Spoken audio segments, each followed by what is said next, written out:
Join Fudu 23 as it goes to the Sycamore Valley Artesian Well in Bollinger County, Missouri.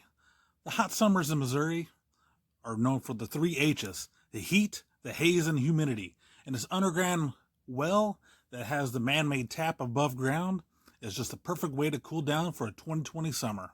Originally drilled for test pits for the oil and mineral explorations, this man-made tap above ground for the underground pressure spring is the perfect way to cool off for the summer.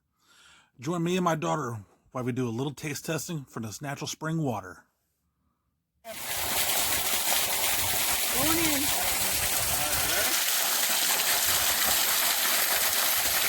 Woo! Oh, all right.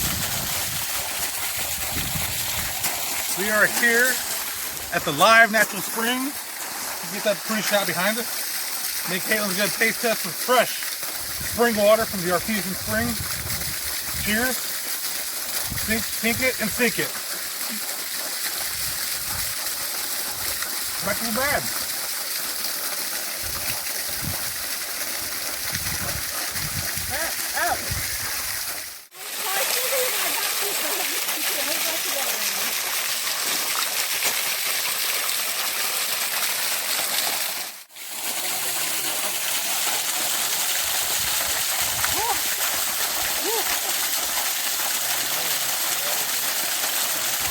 Picture of him, I think I took video. Oh, shoot.